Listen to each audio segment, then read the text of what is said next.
നമ്മുടെ നാട്ടിൽ കറൻ്റ് ഏറ്റവും കൂടുതൽ മാർക്കറ്റ് അല്ലെങ്കിൽ ഏറ്റവും കൂടുതൽ ഡിമാൻഡുള്ള ഒരു ജോണറാണ് ഭക്തിപ്പടങ്ങൾ. എനിക്ക് തോന്നുന്നു തെലുങ്ക് മൂവീസിലാണ് ഏറ്റവും കൂടുതൽ ഇത്തരം മൂവീസ് ഇറങ്ങാറുള്ളത്. അങ്ങനത്തെ ഒരു മൂവി റീസെൻ്റ്ലി റിലീസാവുകയും ചെയ്തു, മിറൈ എന്ന് പറഞ്ഞിട്ടൊരു മൂവി. അതിന് മലയാളം ഡബ്ബ് അത്യാവശ്യം പോസിറ്റീവ് റിവ്യൂസൊക്കെ കിട്ടിയെങ്കിലും അത്ര അങ്ങ് ഹിറ്റായിട്ടില്ല. അപ്പോൾ അതിൻ്റെ OTT റിലീസ് ഇപ്പോൾ റീസെൻ്റ്ലി ഉണ്ടായി. ജിയോ ഹോട്ട്സ്റ്റാർ വഴിയാണ് സ്ട്രീം ചെയ്യുന്നത്. So I decided to give it a go. So let's just review Mirae.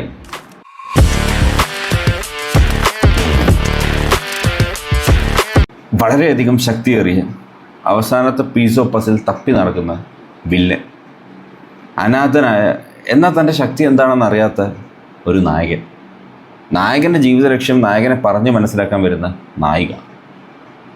ബാക്കി എന്തായിരിക്കും കഥ എന്നുള്ളത് നിങ്ങൾക്ക് ഊഹിച്ചെടുക്കാൻ സാധിക്കുന്നതായിരിക്കും. എന്താണ് നിങ്ങൾ ഊഹിക്കുന്നോ അത് തന്നെയാണ് ഈ പടത്തിലെ കഥ. ഈ പടത്തിൻ്റെ ഏറ്റവും വലിയ പ്രോബ്ലം എന്താണെന്ന് വെച്ചാൽ, ഇപ്പോൾ നമുക്കിങ്ങനെ ഊഹിച്ചെടുക്കാൻ പറ്റുന്ന ഈ കഥയുണ്ടല്ലോ, 2.25 മണിക്കൂറിലാണ് ഇവർ പറഞ്ഞു പോകുന്നത്.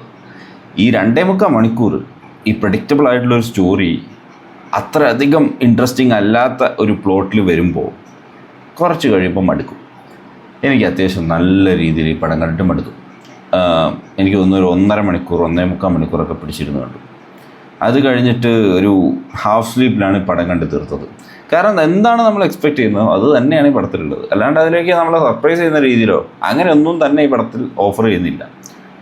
ഇനിയിപ്പോൾ പ്രത്യേകിച്ച് ഒന്നും എക്സ്പെക്റ്റ് ചെയ്യാതെ ഒരുപാട് സമയമുള്ളപ്പോൾ ഒരു സൈഡ് ബിസിനസ് എന്നുള്ള രീതിയിൽ കണ്ടിരിക്കാൻ പറ്റിയൊരു മൂവി ആയിട്ടാണ് എനിക്ക് തോന്നിയത്. ഈ പടത്തിനായിട്ട് അധികം ഡെഡിക്കേറ്റ് ചെയ്ത് നോക്കിയിരുന്ന് കുത്തിയിരുന്ന് കാണേണ്ട ഒരു പടമായിട്ട് എനിക്ക് തോന്നിയില്ല.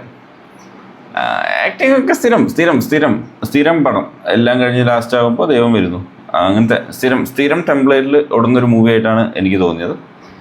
അങ്ങനെ തന്നെയാണ്. അല്ലാതെ പ്രത്യേകിച്ച് പ്രത്യേകിച്ചൊന്നും എടുത്തു പറയാനില്ല ഈ പടത്തിൽ. ജയറാമൊക്കെ ഉണ്ട്. ജയറാമൊക്കെ അഗസ്ത്യമുനിയായിട്ടൊക്കെ വരുന്നുണ്ട്. കുറച്ച് സീൻ, ശ്രേയ ശരൻ്റെ കുറച്ച് സീൻസ് ഉണ്ട്.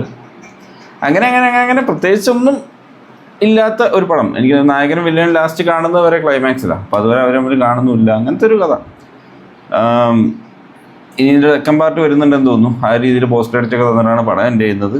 Not very interested to watch ചെയ്ത വേസ്.